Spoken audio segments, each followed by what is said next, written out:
Right. We are back after a short break for the 5 o'clock public comment session in EIB 21-27.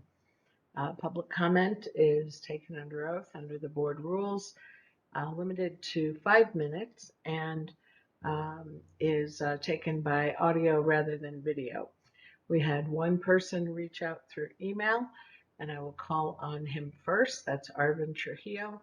And now I have someone reaching out through chat, which is Robert McIntyre. In the event you're on the platform and wish to give public comment and haven't given it before, please do reach out through chat. So, Mr. Trujillo, I'm unmuting you. Can you hear me? Yes, I can. Oh, good. And I'm hearing your voice quite clearly. If you would please spell your name.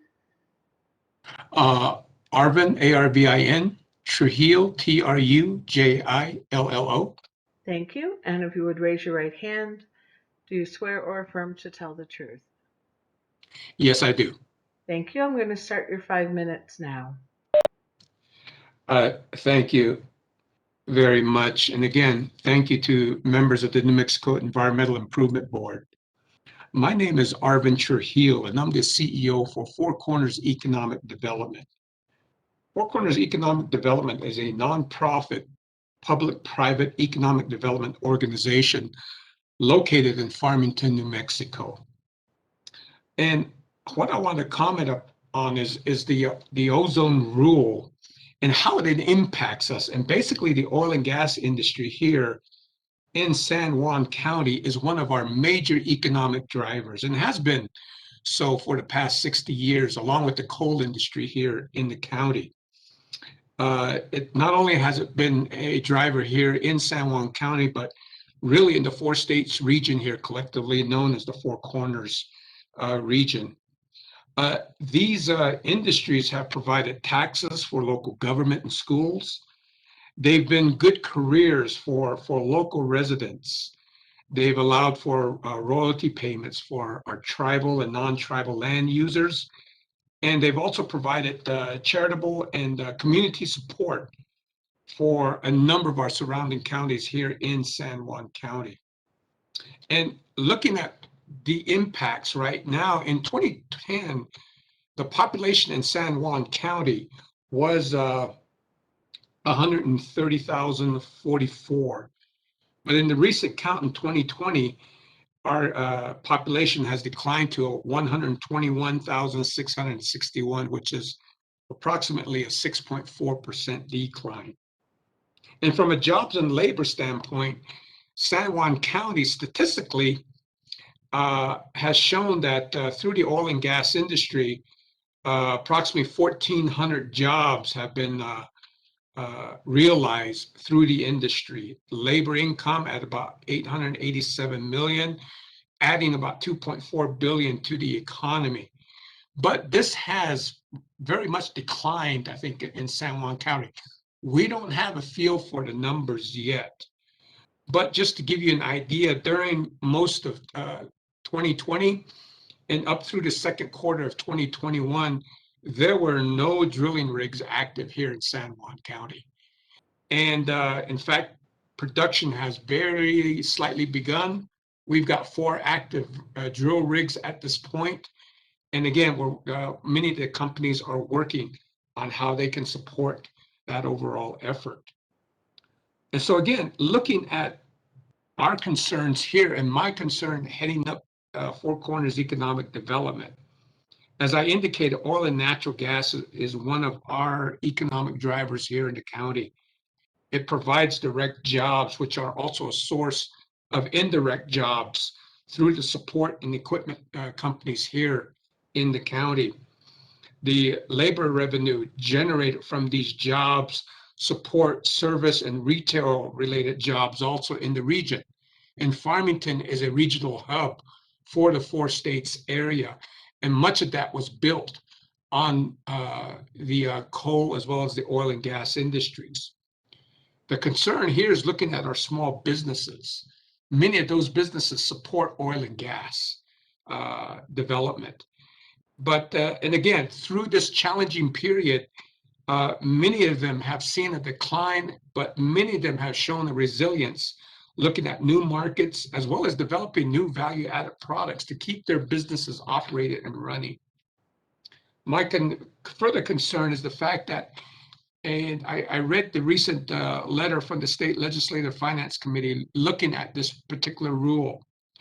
And the study that was done for the committee indicated that approximately 97.3% of the existing oil and natural gas wells would be affected in New Mexico. And this rule, the ozone rule, would cost operators $3.3 billion the first year of compliance.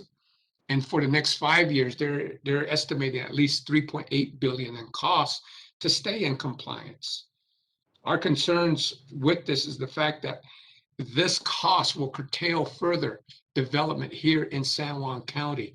And we're right now in that processes of determining how do we transition. So looking at the regulations, I would ask that you take the local economies into consideration as you begin to look at this. Oil and gas has been a foundation for the New Mexico economy, and it's been a foundation for our state budget and public schools. We are looking at how we can transition through this effort. I think working with the oil and gas producers will help us find ways to transition effectively, but still keep our economic endeavors moving and growth developing in our areas. So again, I'm looking at the board here to take this into consideration. We're challenged here in San Juan County. We're looking at ways to develop and mitigate the issues. We're looking at new ways to develop our economy and diversify our economy. But again, we've got to work through this transition. And the only way we can do that is with your help, looking at these rules and making sure you take into consideration our economic standing and how this industry impacts our particular area and region. Thank you very much. Thank you, Mr. Trujillo. Let's see. So in fact, the gentleman I thought was indicating a desire to offer public comment after Mr. Trujillo was not indicating that. Is there anyone else on the platform who would be interested in offering comment at this time? Please reach out in the chat. In the event you have any trouble with the chat function at any of these sessions, please text 505-660-4305. That's Pam Jones, the administrator. And there are, let's see, 12 more opportunities for public comment at 9, 1, and 5 every day between now and Friday. All right, so let's return to the technical case. Can we get Mr. Holderman, Ms. Keene, and Mr. Myers back on the screen? Thank you. When we broke, let's see, the chair and vice chair had presented their questions. Member Cates, do you have questions of this panel? Madam Hearing Officer, I just wanted to say I appreciate the consolidated format here. I think it helps move things along, so I appreciate that. And that said, I don't have any questions. Thank you. Thank you. Member Bitzer.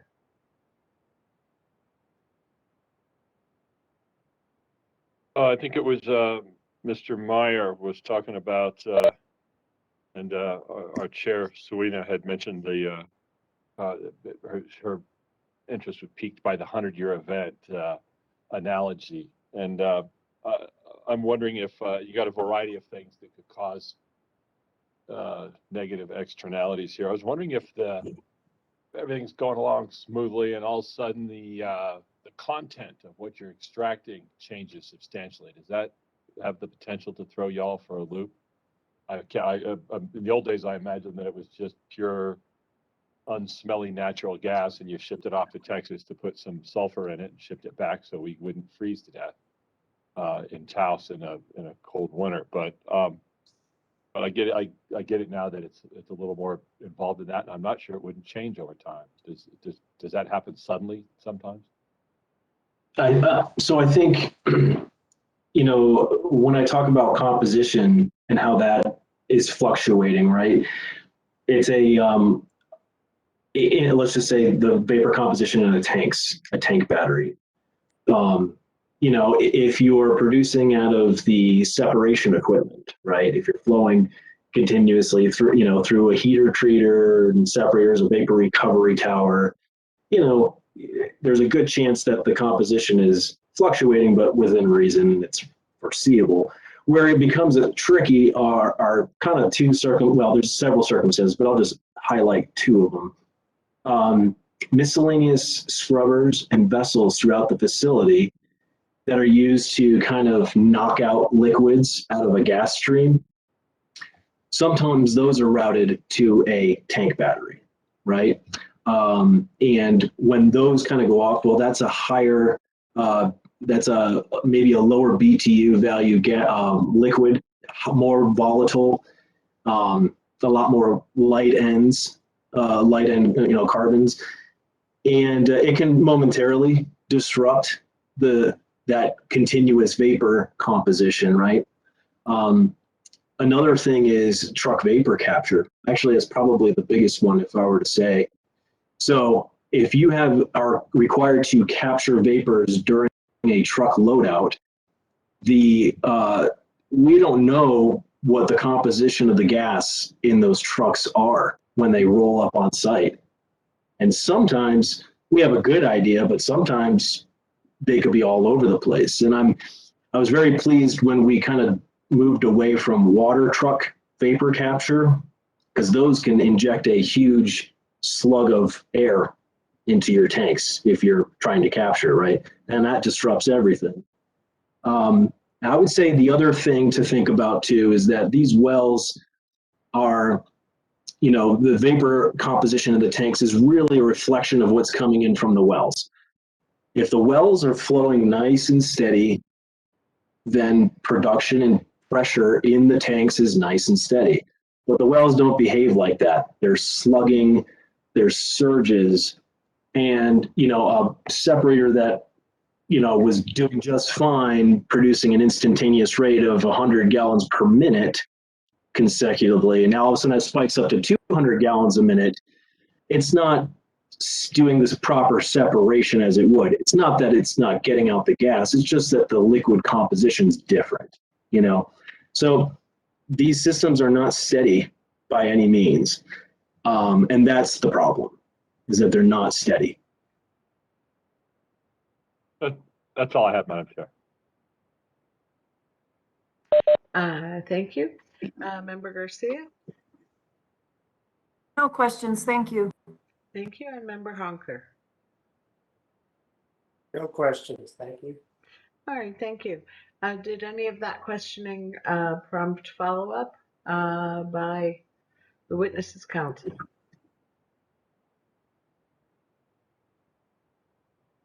I don't see anyone turning on their cameras. Thank you all, witnesses. Ms. Keene, Mr. Holderman, Mr. Meyer. Excuse me. Thank you. For a moment. Thank you.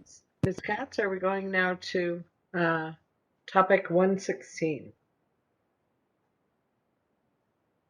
No, Madam Hearing Officer, that's the leak detection and repair that is scheduled at this point for Wednesday. That's right. So the next one would be section 117. I don't know if the other parties involved in that section, natural gas well liquid unloading, are available to move to that section. Ms. Paranos, let me see if she's on the platform.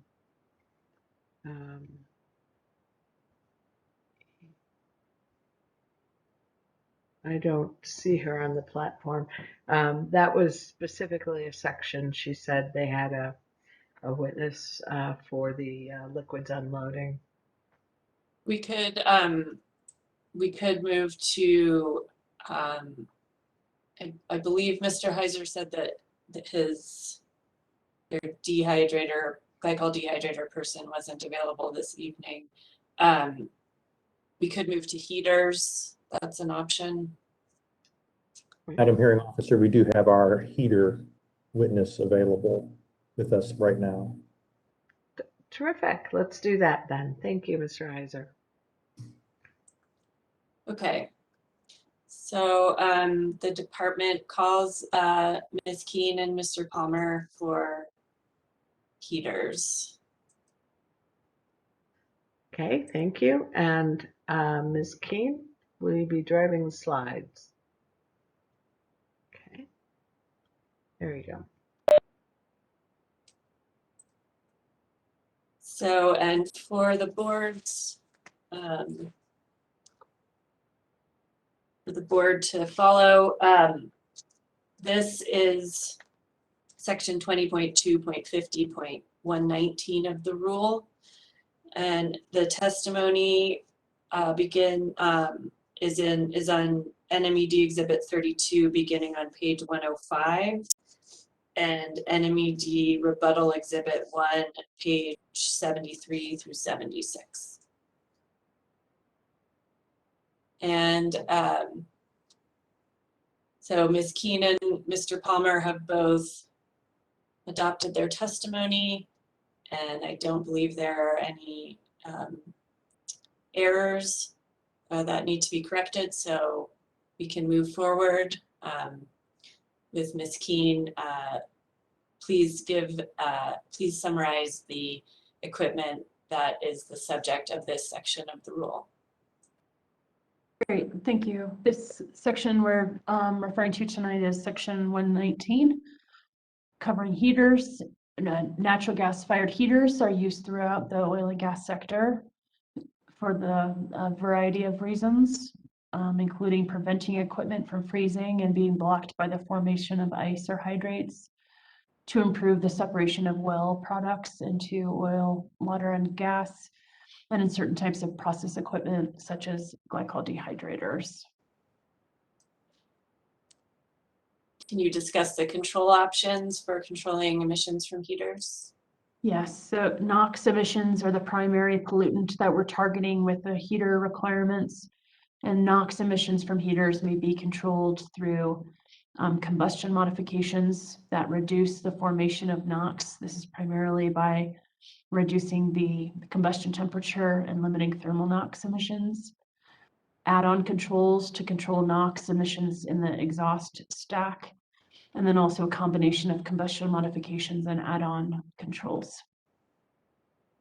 In addition, many federal regulatory programs require periodic equipment tune-ups and a requirement to operate those units following good combustion practices to keep heaters operating at maximum efficiency in order to reduce emissions.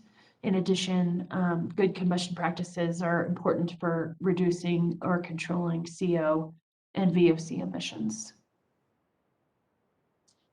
And can you discuss the emission standards that apply to heaters under the rule?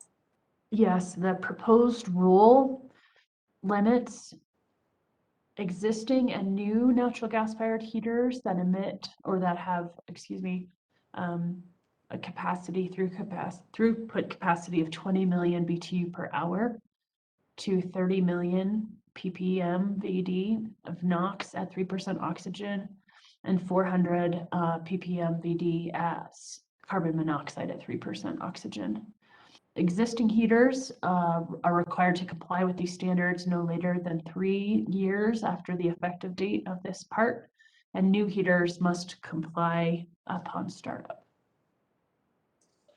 Thank you. And Mr. Palmer, can you discuss the basis for where the proposed requirements for heaters came from? Excuse me. Yeah, the NOx and CO limits are based on limits adopted by, based on a review of rules in Pennsylvania, Texas, and California for natural gas-fired combustion units. The NOx limits are the same as in Pennsylvania GP5, General Permit 5 requirements for natural gas-fired combustion units, and that's specific to oil and gas industry. The CO limits are the same as Texas's requirements for combustion sources from the Texas Administrative Code, Title 30, Part 1, Chapter 117. and also South Coast Air Quality Management District Rule 1146, which covers emissions of oxides of nitrogen from industrial, institutional, commercial boilers, steam generators, and process heaters. And Mr. Palmer, can you discuss the estimated emissions reductions and costs for this section? I can. The overall emission reduction is estimated to be 176 tons of NOx, and that's based on allowable emissions in the NMED database as a result of the rule. The estimated cost effectiveness is $3,010 per ton of NOx based on the use of low NOx burners to control emissions.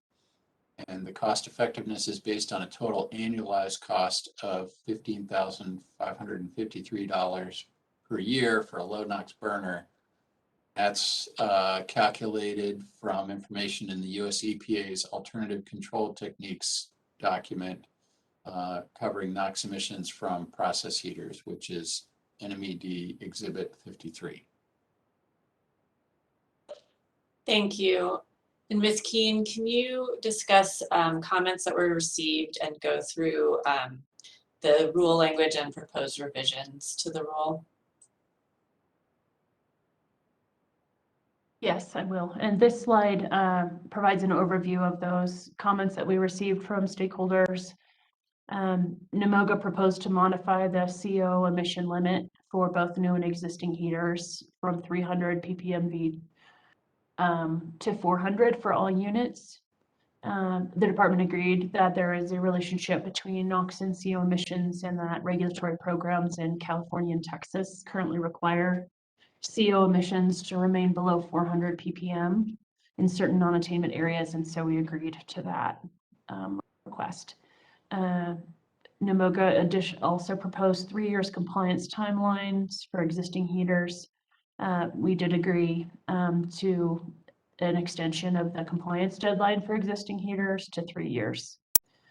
IPA&M proposed to raise the applicability threshold for heaters from 10 million BTU per hour to 50 million BTU per hour.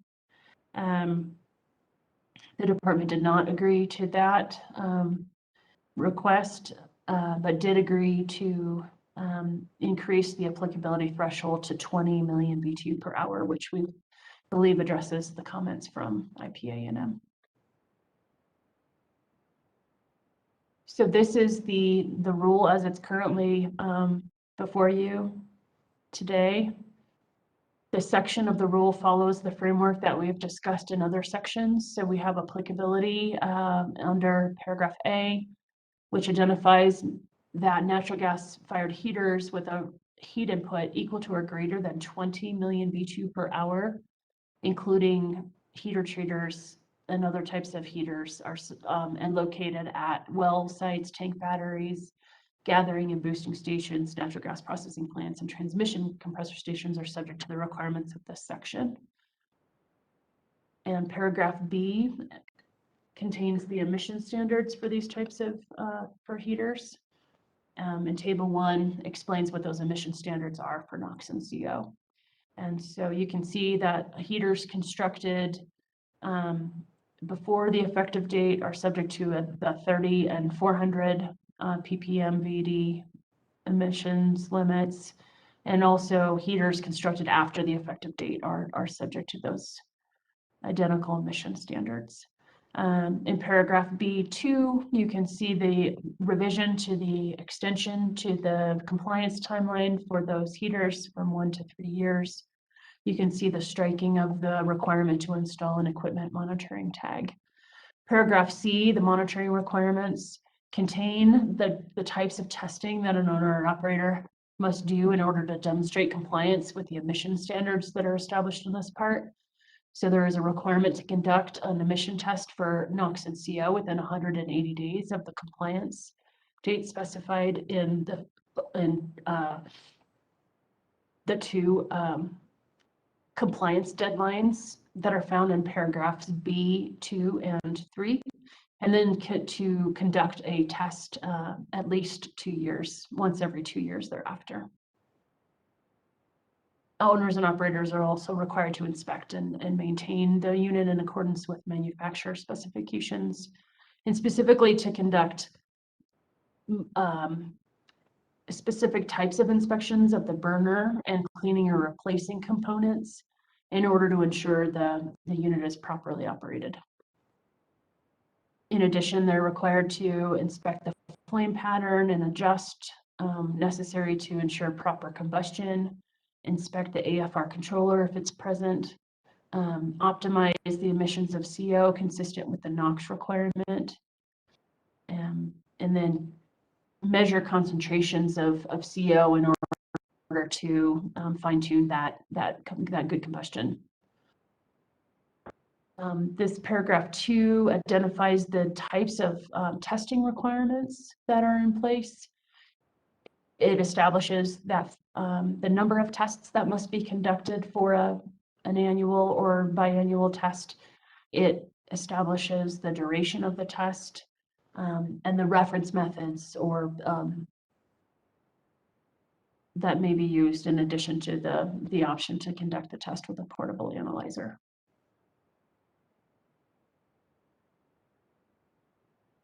So we'll continue with the monitoring requirements. The paragraph D establishes the load that the unit must be tested at. Paragraph 3 establishes if there's a deviation, how that deviation from the procedures and the testing, how an alternative procedure may be requested by the department. Paragraph 4 establishes the type of information that must be collected during the monitoring event. And the record keeping requirements are established in paragraph D. These were, again, minor clerical and editorial changes that didn't change the intent of the rule, but clarify language for operators and the department. And then paragraph E concludes this presentation. There was no comments made to the reporting requirements. Thank you. And that is all for the department's presentation on the heaters section. Thank you, Ms. Katz. Are there any parties who would have questions? I see you on the screen, Mr. Heiser. No questions, sorry. Okay. Is there any party who has a question? I believe the only other witness we will hear from will be Mr. Lizerski. I thought that we were going to put the witnesses on and then their question, but I guess we're doing cross-exam first, so I will wait till then. Yeah, that I asked for that, and you were the only person on the screen. So I think perhaps we'll move to Mr. Lozowski. You should still be with us. I'm still here. You haven't shook me yet. Thank you. All right. Mr. Lisowski, could you spell your name for the court reporter? You bet. Justin, same spelling, Lisowski, L-I-S-O-W-S-K-I. And your testimony in this has already been exhibited, already been admitted and is found in Exhibit 43, correct? That's correct, yes. Okay. Did NMOGA request an increase in the CO limit to 400 ppm, as we just heard from Ms. Kuhn?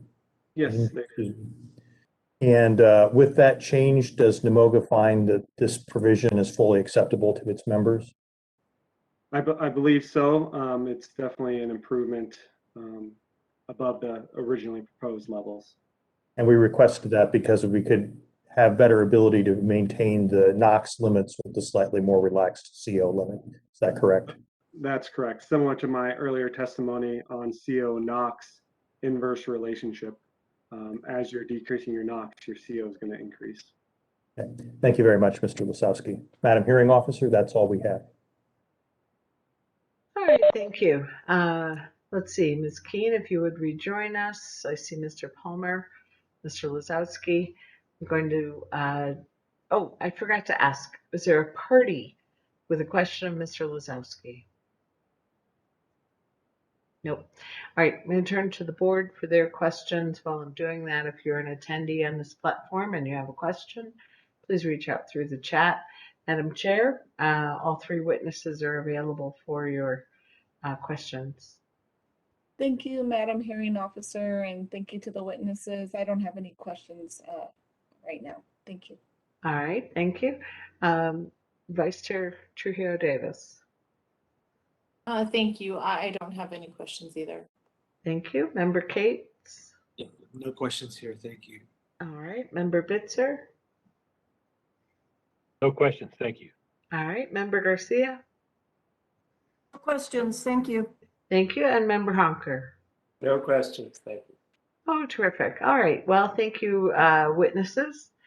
I believe we just managed to finish section 119. Would we be able to move into section 120? That's hydrocarbon liquid transfers.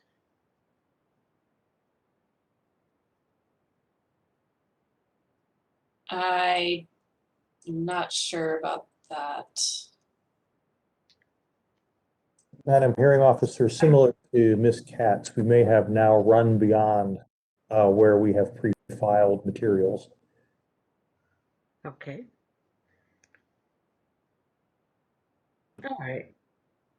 If parties have materials available, I'm willing to waive the day before requirement if that would help, but I mean, of course, it's up to everybody else. Right. Let me check with Mr. Smitherman about how prepared he is on this topic. All right. This is Scott Janot on behalf of Oxy. To the extent if the state were prepared to go, Oxy's witness is prepared to go on 120, I would at least want to knock that out if we could. I'm glad. We'll wait a moment for Mr. Heiser.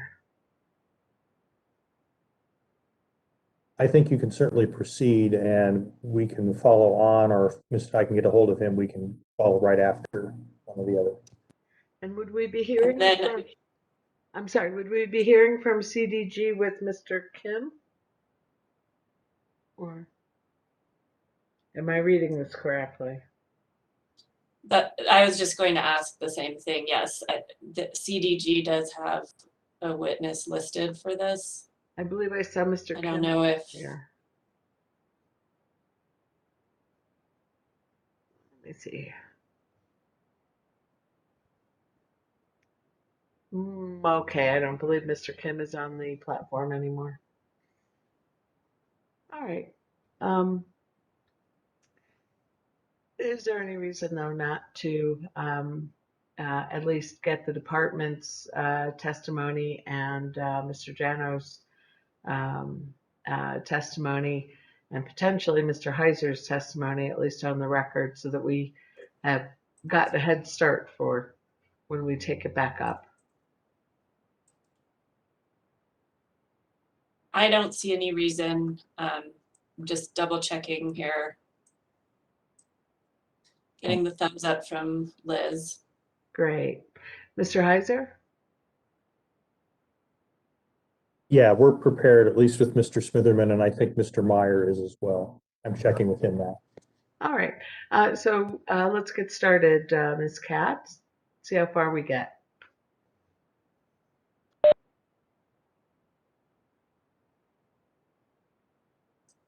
Okay, let me just getting some stuff, things pulled up here. Okay. Ms. Keen needs sharing capabilities.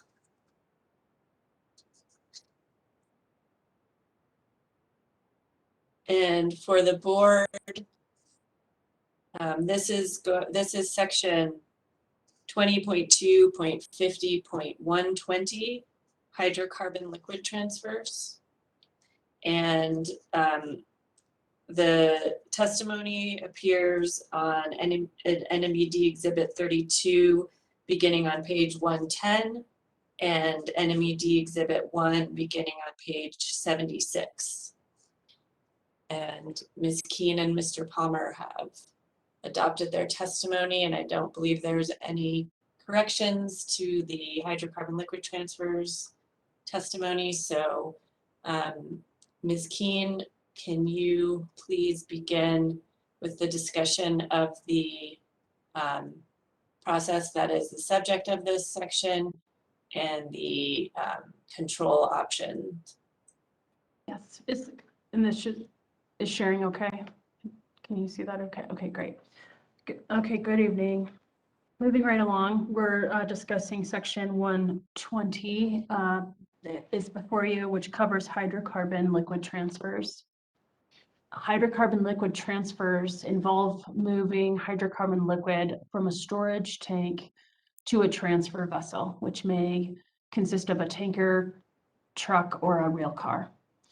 During the transfer, a VOC containing vapor from the previous contents of the transfer vessel will be vented as that vessel is filled. There are a number of control options available for minimizing the VOC emissions from this type of operation, including routing those emissions from the storage vessel through an enclosed system to a process where those emissions are either recycled, recovered, or reused in the process. For example, by installing a vapor recovery unit that recovers vapors from the vessel for reuse in the process or for beneficial use on site, or routing the emissions from the storage vessel to a combustion device. In practice, many operators use a single VRU system or combustion device to control emissions from both the hydrocarbon liquid transfers and the storage vessels. Emissions are controlled using may also be controlled using vapor balance service, where vapors from the truck or the rail car are routed back to the storage vessel as those liquids in the storage vessel are emptied into the receiving truck or rail car. Vapor balancing requires a pipe or a hose connected between the storage vessel and the tanker, truck, or rail car prior to the transfer.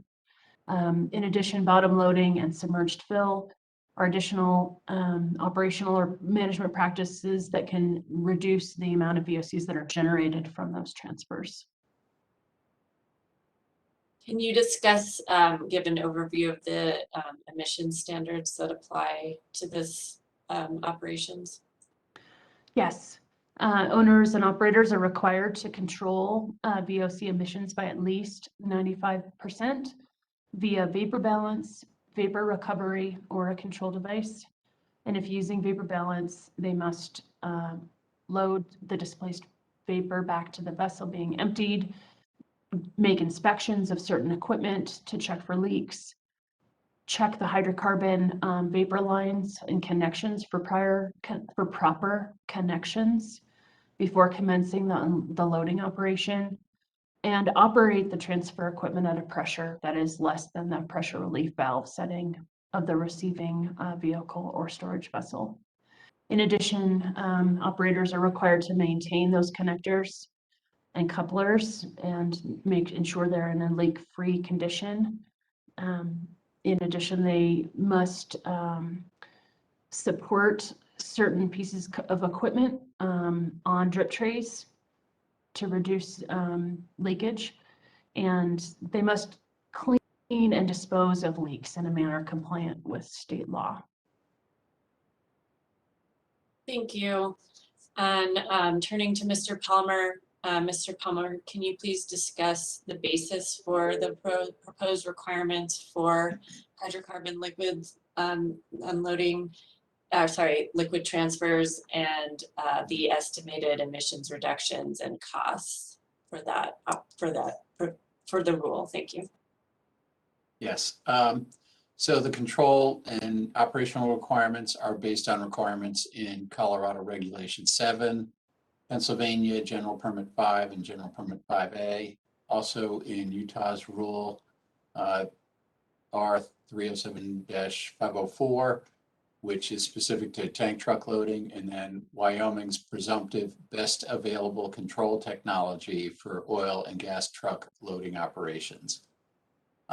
Colorado Reg 7 requires control of load-out emissions from controlled storage tanks to transport vehicles by using submerged fill in a vapor collection and return system, or by using air pollution control equipment.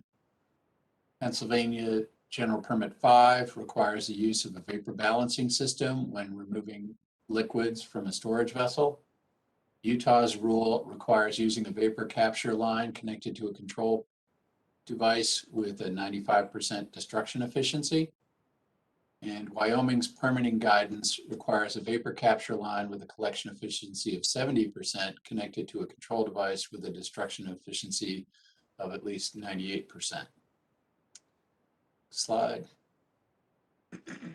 So we estimated overall emission reductions from this operation of 4,263 tons per year. And that's based on allowable VOCs from hydrocarbon liquid transfer operations in the permitting database. The estimated cost effectiveness would be $536 per ton of VOC using combustors to control emissions. And the cost effectiveness is based on total annualized costs of $24,710 per year for a combustor. And one thing I'd like to point out about the estimated costs is that if we had a facility that had storage tanks and was going to install a control device to meet the requirements for storage tanks that'll be discussed later in the week, we didn't have a separate control device for just the loading operations. So the cost effectiveness for this operation is relatively low because you're already controlling the storage tanks. We actually get more reductions from fewer facilities that have costs. So that's why the cost effectiveness number looks quite attractive. Anyway, so that's all I have. Thank you, Mr. Palmer. Ms. Keen, can you please summarize, go through the provisions of the rule and discuss some of the revisions that were made? Yes. So similar to the other sections, we're following the same framework that we have for other sections of the rule. The applicability section covers not only the types of operations that are subject, but establishes some different applicability thresholds that keep facilities out of the requirements of this section. Hydrocarbon liquid transfers that are located at existing facilities must comply with this requirement within 2 years of the effective date of this part. New hydrocarbon liquid transfers must comply with the requirements upon startup. We did receive several comments about the fact that there are situations where facilities are connected via an oil pipeline where there may be very infrequent loading operations that result in very minimal emissions. And the department responded to those comments by establishing a couple of different applicability waivers from this section. The first one is exempting facilities that are connected to an oil sales pipeline from the requirements of this part. Those should very rarely use this type of loading that we're intending to, or this type of transfer that we're intending to cover here. And then the second exemption is for those facilities that load out hydrocarbon liquids to trucks fewer than 13 times in a calendar year. And then in addition, when transferring hydrocarbon liquid from a transferred vessel to a storage vessel, and that tank or that vessel is subject to the tank requirements, there are no additional requirements for those types of liquid transfers. And because that storage vessel is already controlling those emissions, there's no benefit then in adding that duplicative requirement. So under the emission standards section, we made several important clarifications based on feedback from the stakeholders, including clarifying that if a combustion control device is used, the combustion device shall have a minimum design combustion efficiency of 98%. And we've made that similar statement throughout other sections. And also clarifying that this control requirement applies when transferring hydrocarbon liquids, which was an important clarification, to a tanker truck or tanker rail car for transport. The other minor revisions here address comments from stakeholders. Were very helpful, I think, in this section. We added a language that addressed facilities that have multiple storage vessels that are manifolded together. And we've clarified that those vapors may be returned to any of the storage vessels that are manifolded together. We've also clarified under the emission standards that they must inspect those connectors and pipes to ensure that that they're inspecting for leaks. And then also clarifying that we're checking for hydrocarbon liquids in the vapor line connections for proper connections. We've struck the requirement for bottom loading or submerged fill. Those are standard practices that that are already undertaken by most operators. It's not necessary for us to explicitly require that in this section. And then we've added other minor editorials, revisions that help clear up the language in paragraphs 3 and 4. Under the monitoring provisions, we've made important adjustments here based on comments from stakeholders. We're requiring a monthly inspection of the equipment at staffed locations, and made an adjustment for a semi-annual inspection at unstaffed locations, which addressed concerns that it was really impractical to have monthly inspections of these couplers and hoses and valves and pipes at unstaffed locations. We did add in a requirement that at least once per calendar year, the inspection shall occur during a transfer operation. We think that's an important component of this inspection, that the inspection actually be done when a transfer operation is occurring. And then we've clarified that measures must be taken to mitigate leaks until repairs are made in the event that leaks are discovered. What you're looking at now is a red line strikeout version of a requirement that was not intended to be included. We did not intend to regulate trucks. This is a vapor pressure testing requirement that has since been removed based on the fact that the department did not intend to regulate the trucks under this part. We've struck the requirement to install an EMT, and we replaced it with a requirement to date and time stamp the event prior to any monitoring event. We've struck under the record keeping requirements. We've struck the requirement to maintain a record of the location of the storage vessel, which was, not really necessary to demonstrate compliance with the emission standards of this part. And so we've modified this somewhat to address that issue. And we have modified the record keeping requirements to instead identify the location of the facility and then identify the type, make, and model of the control device if one is being used. And then just very minor other clarifications and edits that cleared up the language. And that is the end of this presentation.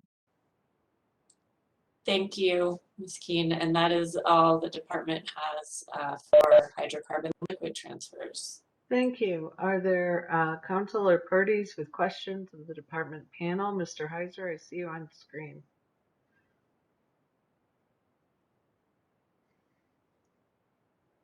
I no longer see you on screen. Are there parties? Sorry, I did not mean to hit that button.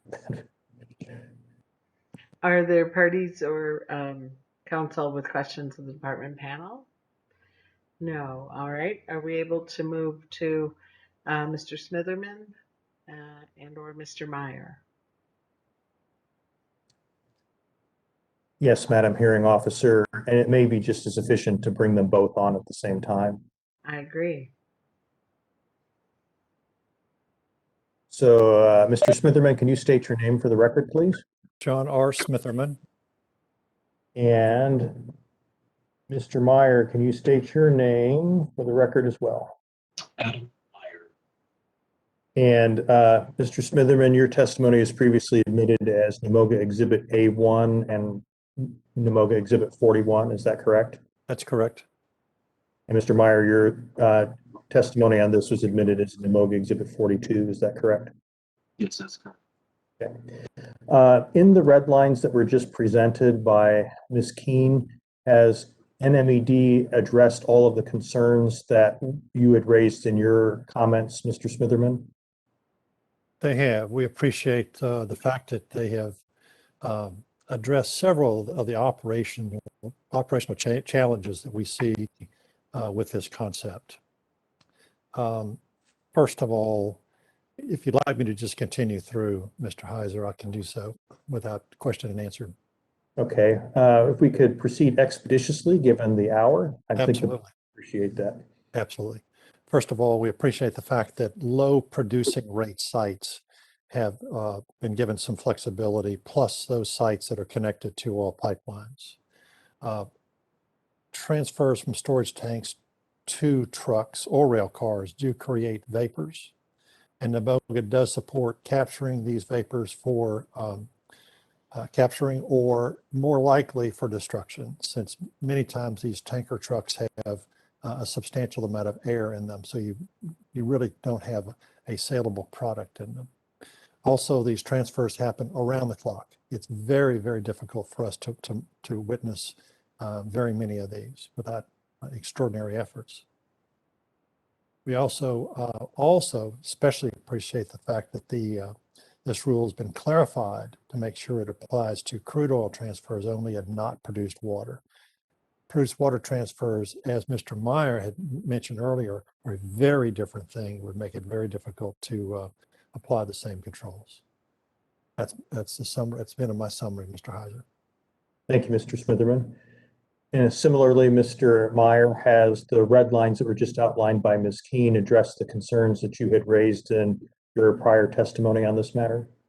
Yes, specifically, like Mr. Smitherman said, regarding water transfer, vapor capture during water loadout, as well as the clarification of allowing with truck vapor balance back to any tank in the tank battery. Those two things will very much help future designs. And then you also are supportive of the department's clarification that it's not leak-free, but often it's minimized emissions where we're connecting and disconnecting hoses. Absolutely, I support that. Thank you. That's all I have, Madam Hearing Officer. Thank you, Mr. Heiser and gentlemen. I'm not sure if we were able to get Mr. Kim on the platform, excuse me. Mr. Kolklischer?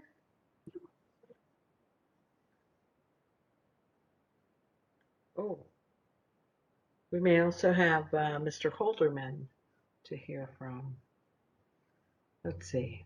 Madam Hearing Officer Scott, I have Mr. Holderman in the room with me as well. Just for reference, Mr. Holderman will be speaking specifically about concerns with the revised section 120C1, which added the semi-annual inspection requirements that were mentioned by Ms. Keene. Prior comments by Oxy, including a request for a 2-year phase-in for existing sources, were already addressed by the agency, and Oxy no longer has comments on that. But the new section added in the September 16th proposal at 120C1 will be the focus of his testimony now, and I will move over and allow Mr. Holderman in. Thank you.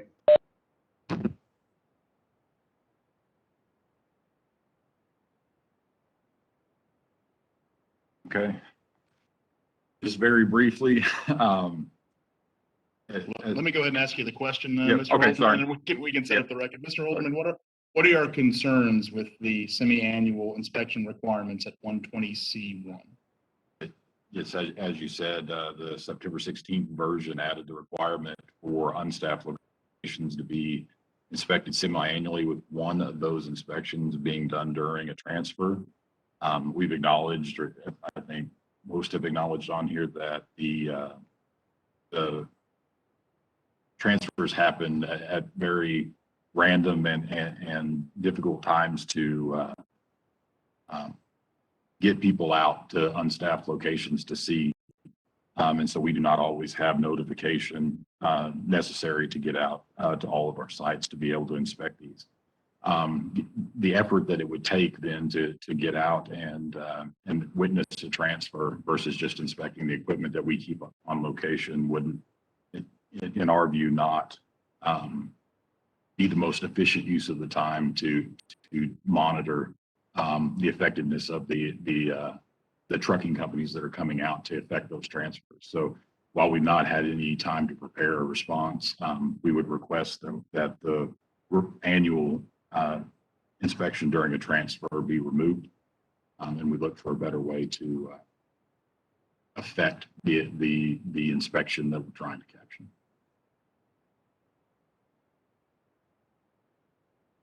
And we would present Mr. Holdeman for cross. Thank you, Mr. Jano. That was terrifically efficient. Let me ask if there are any parties or council who have questions of Mr. Holderman. No. All right. I think then, and as I understand it, we will not be able to hear from Mr. Kim this evening. But let's see if the board have questions right now of the witnesses in front of us.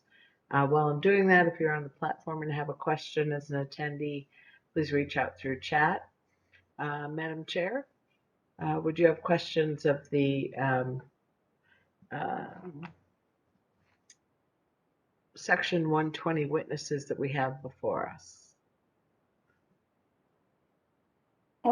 Thank you, Madam Hearing Officer. I think I just have one for for NMED.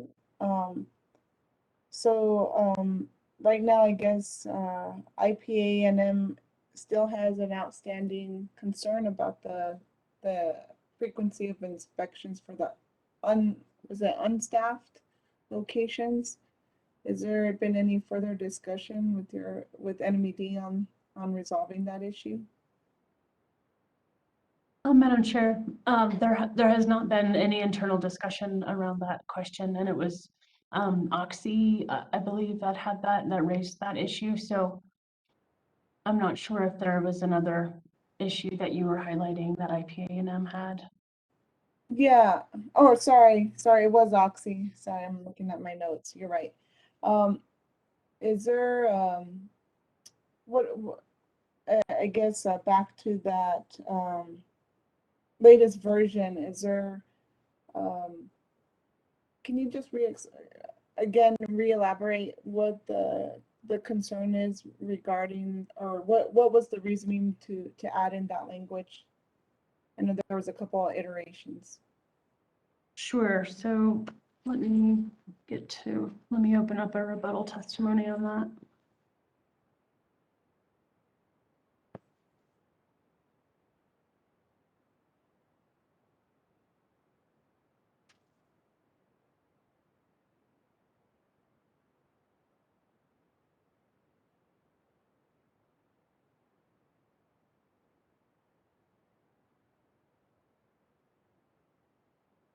So the current requirement is to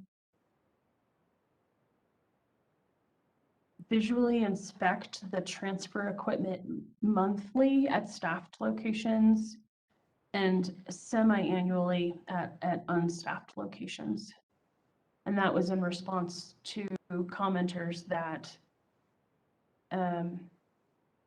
it would be difficult for them to meet a monthly inspection requirement at unstaffed locations, and so we made that adjustment. In addition, we did want to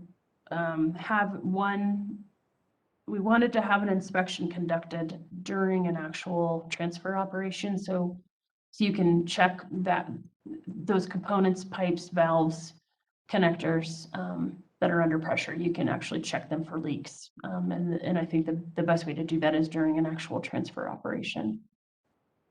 Thank you for that, Ms. Keen. And so really, you did make an adjustment in terms of the frequency from monthly to semi-annually. Is that correct? We did add, we clarified that it would be monthly at staffed locations and semi-annually at unstaffed locations. Okay, thank you. That's all for now, hearing officer. Madam Hearing Officer. Thank you. Vice Chair Trujillo Davis. Yes, Mr. Holderman, would it be possible to have a lease op run the inspection at a on-staffed location?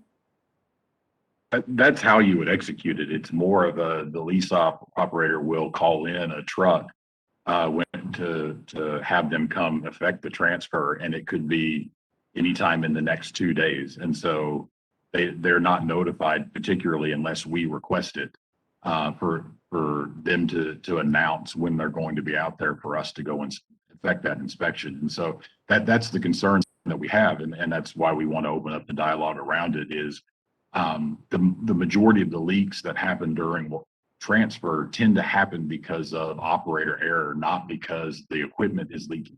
And so if we're going to go to the effort to institute a rule to minimize emissions, it needs to be around a protocol that allows us to more frequently inspect those that are making those connections, rather than an arbitrary once a year test that connection environment. We haven't proposed anything yet. Like we said, it was new in the September 16th one. We've been trying to think of what we would propose. But that's our concern in a nutshell. As far as the effectiveness of the protocol, we don't have any disagreement with the need to inspect the equipment or the need to capture the vapors. Just want to make sure that we're not, our lease operators that we're going to use, rather than them waiting around for a couple of days for somebody to show up, we can more effectively target where we do inspection. Okay, I think it sounds like there's definitely room to come to some agreement here. So We totally agree. We just haven't opened that conversation. Okay, I don't have any more questions. Thank you. Thank you. Member Cates. Yeah, just a quick question on to Ms. Keen, I guess. So when we say semi-annual, do we mean twice in a calendar year? Do we mean once in the first half of a fiscal year? What does it mean exactly? Yes, Member Cates, thank you for that question. It means at least twice per calendar year. And so it could be in January and February. It could be in January and December, or it could be in June and. That's correct. We haven't specified a time lapse between the two monitoring events.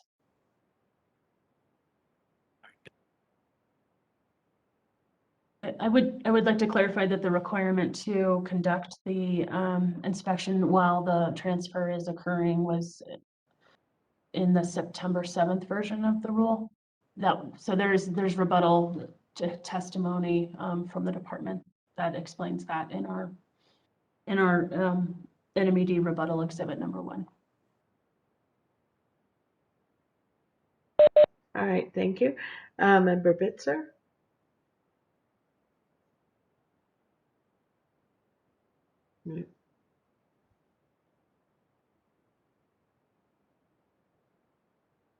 Did you say no questions? No questions. Thank you. Thank you.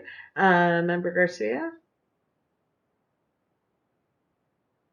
Thank you, Madam Hearing Officer. Not really a question. I just want to say I appreciate that items that the industry brings up that haven't been resolved, there's still an opportunity to resolve them before the post-hearing submittals come in and possibly a new version of the rule. So I appreciate that there will be more back and forth. And so we don't have to resolve those things today. There are opportunities to get them resolved. Thank you. Member Honker. No questions here. Thank you. All right, thank you. Did any of the questioning raised in the minds of council a need to do some follow-up? Turn on your screen. Not seeing anyone. All right. Thank you, Section 120 witnesses. Thank you very much. Oh, there's Mr. Cole Glacier. Hello, Mr. Cole Glacier. Yes, Madam Hearing Officer, I don't have any questions in response to the board's questions, but I did want to first apologize for the inconvenience that we were not able to locate our witness on this topic and ask if it would be possible for us to call Mr. Kim first thing tomorrow morning or anytime tomorrow morning. Well, so I just responded to another request to speak tomorrow morning immediately after public comment.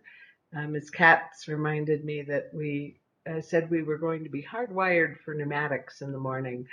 Will Mr. Kim be available after the pneumatics discussion or at some other time? I believe so, yes, ma'am. All right, thank you. I made a note and I will not forget Mr. Kim. Ms. Katz, are we feeling pretty good about where we are this evening? I think so, Madam Hearing Officer.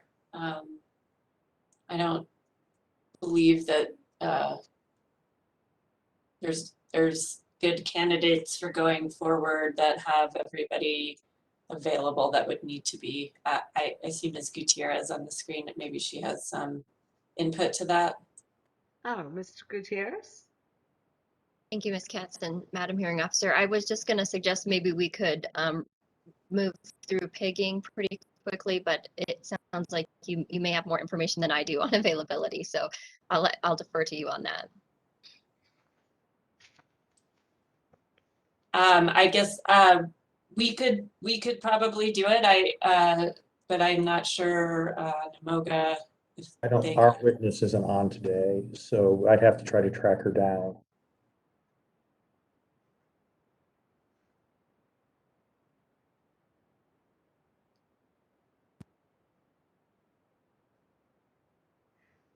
We could enter the stipulation on 127. Yeah, I was gonna say we could just get 127 done. You know what? I just saw Mr. Kim on the platform. Mr. Colclasher, if I see Mr. Kim on the platform, would this be a good time?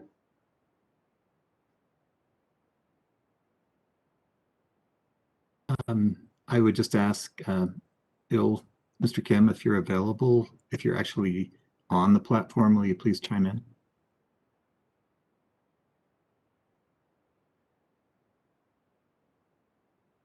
I did make him a page. Yeah, this is Ill. Can you guys hear me? Yes, quite clearly. Sorry, I was came home and was doing dinner and heard that they were trying to do all this stuff. So I have no idea what we've done for about the last hour, and I apologize for that. So I'm sorry, the other party's witnesses just covered section 120, which is hydrocarbon liquid transfers. Would you be able to give some brief testimony on hydrocarbon liquid transfers? Can we wait till tomorrow? Yeah, I just can't give you a time exactly tomorrow. It would be after pneumatics. That's fine. You know, tomorrow I'll be better situated to do that. I'm at my house and I have a baby daughter in the background screaming at me right now. So all right, good luck with that. I appreciate it. Yeah, thank you. And thank you, Madam Hearing Officer, for Thank you, indulging Mr. us. Glacier. Let me ask if Ms. Witherspoon, I think I saw Ms. Witherspoon a little bit ago, or if you're still with us and would like to offer a brief statement either now or later. No, she may have left us. Okay. So we do have some loose ends. I've made some notes as to the loose ends. Ms. Katz, I think you were just about to go to some stipulation as to section 127.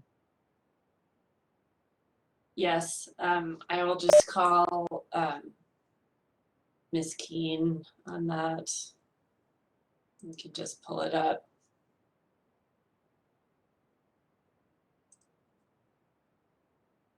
Yes, just give me one second here.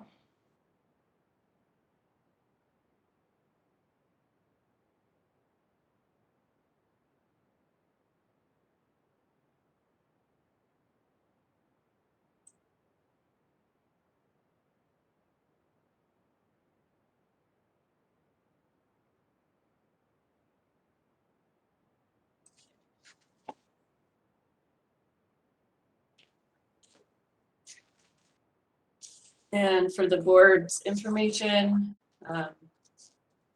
this is section 20.2.50.127, the credible evidence provisions.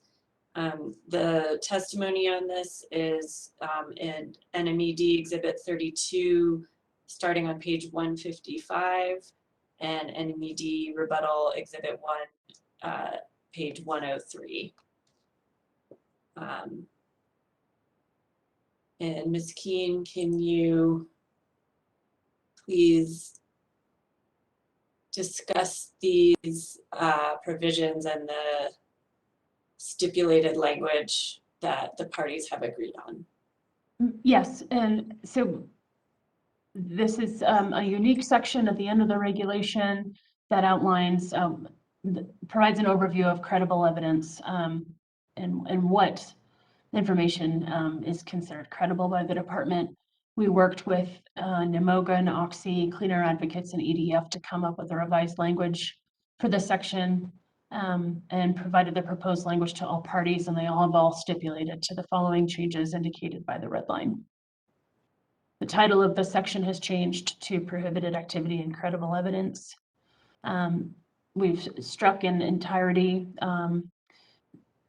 paragraph C, which stated that if credible information provided to the department by a member of the public indicates that a source is not in compliance, that the source shall be presumed to be in violation of the part unless the owner or operator provides credible evidence to the contrary, demonstrating otherwise. And we've made revisions to paragraph B, that if credible evidence or information is obtained by the department or provided by a third party indicates that a source is not in compliance, that evidence or information may be used by the department for purposes of establishing whether that person has violated or is in violation of the part. So those edits satisfactorily address the comments that we received on this section. And Ms. Keen, can I let's clarify that the department, that the stipulation removes the presumption of a violation based on credible evidence, is that correct? That's correct. And it doesn't actually say what credible evidence is, that's still a determination that will have to be made by the department, correct? Yes. And this allows for the department to consider information that it obtains or that is provided to it by a third party. That's correct. Thank you. That's all we have on this provision. Thank you very much, Ms. Keen and Ms. Katz. Let me ask if there's any other party that would have a question or anything else on this stipulation. Not seeing any other screens, board members. I'll turn to you. If there's an attendee, please reach out through the chat. Madam Chair, any questions? Thank you, Madam Hearing Officer. I don't have any questions at this time. Thank you. Vice Chair Trujillo Davis. Yeah, just a quick one. I'm just curious if you envision this being set up like an SPCC type in structure where, just given the complexity of this rule, so when you would look at compliance, are you envisioning like assigning like compliance levels to each one of those things? Or I don't know, I see Ms. Katz like shaking her head, like not real sure what I'm talking about. So like in an SPCC inspection, you go through and they ask you for all these things, right? Like your your record keeping, your inspections, you're monitoring all this stuff. And then each one of those line items is assigned a certain level of compliance. And so if you fail in one of those, then that enforcement action is levied based on that level of compliance. So I'm just wondering if that's like the structure that you're envisioning long term, or is it just like an all or nothing kind of setup? Thanks, Member Trujillo Davis. And so when an inspector goes out, they will be, they pre-populate a pre-inspection form that outlines all the terms and conditions that should be complied with, and they'll review each term and condition of the rule and determine if, based on their inspection of records, their on-site inspection of equipment, whether or not there appears to be evidence of a potential violation. And then they will follow up with a post-inspection notification to the owner or operator, identifying the potential violations or potential issues that have been identified. Then the owner or operator has an opportunity to respond back to the department and identify any follow-up or additional information that needs to be provided to the department in order to vet the potential violation that was discovered. So there's there's a back and forth process even before determining there's an actual violation of a term or condition of the rule. And each one and each term is evaluated on its own merits. Okay, thank you. I appreciate that. That was a really good explanation. Thank you. Member Cates? Yeah, no questions here. Thank you. Thank you. Member Bitzer? No questions, thanks. Thank you. Member Garcia? No questions, thank you. And Member Honker? No questions. Thank you. All right, thank you. Any follow-up, Ms. Katz? Just one quick thing. Ms. Keene, does this provision of the rule essentially codify enforcement authority that the department already has? Yes. Okay, thank you. All right, thank you very much, Ms. Keene and Ms. Katz. I think we've managed to make some reasonable progress today. We'll begin in the morning with public comment and then hit pneumatics, which promises to be exciting. So thank you all very much, and we'll see you tomorrow morning at 9.